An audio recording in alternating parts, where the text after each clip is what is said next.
Thank you so much, Amerix. I'm very happy to be here. At first, I was like, "Am I supposed to be here? I'm not Kenyan." So, but I think we're all brothers and sisters. So, thanks for having me. And MC, I am so sorry to hear about everything that you've been going through, and I'm so glad, you know, when you were in that building, that you eventually made the decision you made to stay with us. And please stay with us. It will get better. I know that when I say these things, people think I'm crazy, but Africa will get better, and it will get better in our lifetime. And that's actually what I want to talk about. So, Amerix, when you asked me about the state of this continent of ours, I'm from West Africa, and I'm sure you guys all know about what's going on over there. The coups have made their comeback, because our youth oftentimes thinks this is everything else has failed us. Let us try this. Although what I'm here to share with you guys is pretty much the way I'm looking at all of us. At the end of the day, I look at our problems and I literally can put it into one bucket. And that bucket has to do with our lack of prosperity. We're poor. We're just the poorest region in the world. You can say, how can you say that? We have all of these natural resources. We have all of these great young people. Yes, all of those are riches, but that's not what I'm speaking of. What I'm speaking of is, basically us being prosperous nations. And if we look around, we're not. I think what MC just talked about, it's not talking about somebody who's being prosperous. So for me, I spend my whole life trying to figure out why is it that this is the case right now? Why is our region in the situation it's in right now? And as many people for the longest time, I thought it was simply because we, because of colonialism, because of racism. I was there. I was in those, I was in that mindset for the longest time. And eventually I became an entrepreneur. And I was an entrepreneur. I'm right now building my third company. What my companies all have in common is there's always a sister company somewhere in Africa.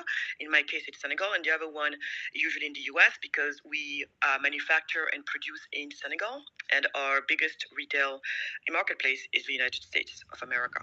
So the first time I did that exercise of building a business and having these two sister companies, I was shocked. I was just shocked at the discrepancy in the ease of doing business from both places. No, needless to tell you that the one place where everything felt really cumbersome, bureaucracy, choking me every turn I go at all levels, whether it's at the business registration level or the labor laws level, the tax code, the permits. Anywhere you turn, it's just like it's a nightmare. And I had to compare that to where I was doing business back the first time when I did this. It was in California. So, and it's interesting because California is not even the most free state in all of the Union. It's next to the last in terms of being a free state. Meaning, like, California is still the place where it is still hardest for we don't have as much, economic freedom as the rest of the U.S. has. And then some people might be like, oh, then why is California so rich? Well, you'll be surprised to hear that if you remove Silicon Valley and Hollywood out of California, California would be the poorest state in all of the United States of America. But people don't know that. But anyway, I'll digress.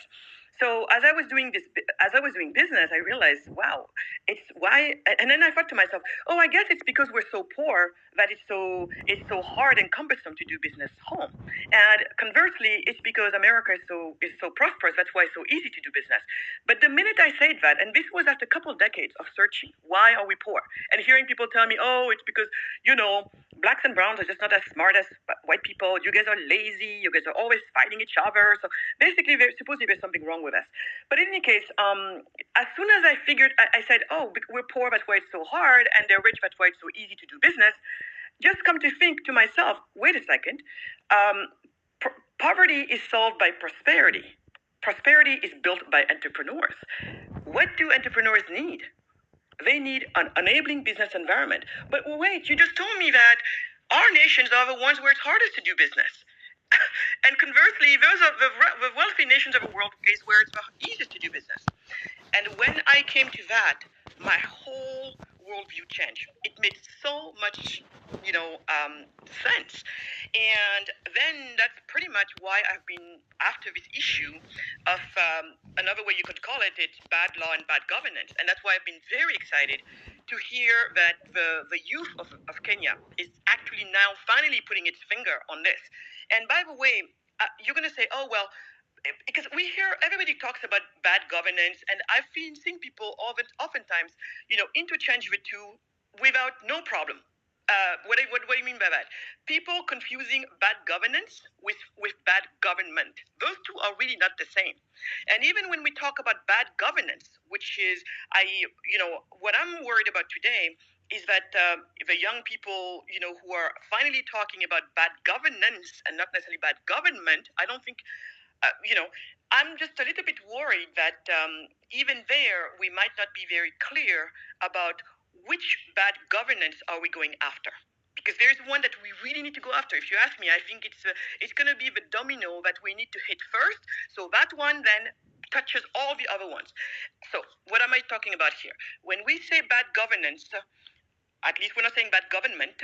When we think bad governance, many people I find are confusing in Africa. They're usually thinking about, this political corruption, what I call political corruption. And so, but political corruption, it's still not the same as the corruption that comes from, overly regulating the private businesses, meaning small, medium-sized enterprises simply, have a hard time being born and growing in many African nations. So there is a big discrepancy there. So many times when we talk about bad governance, we're just talking, many of us are talking about, well, our natural resources should be handled better, the politicians should not use their power to be able to turn around and, give contracts to their friends, we all hear about that, we all know about this. All of that, by the way, it's wrong. I agree. It's wrong. It's not right.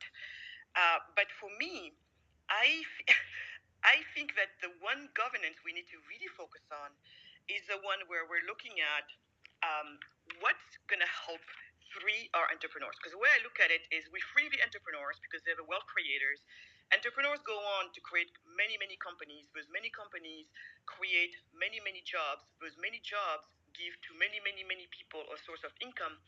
Many, many people having a source of income means that you have a solid middle class.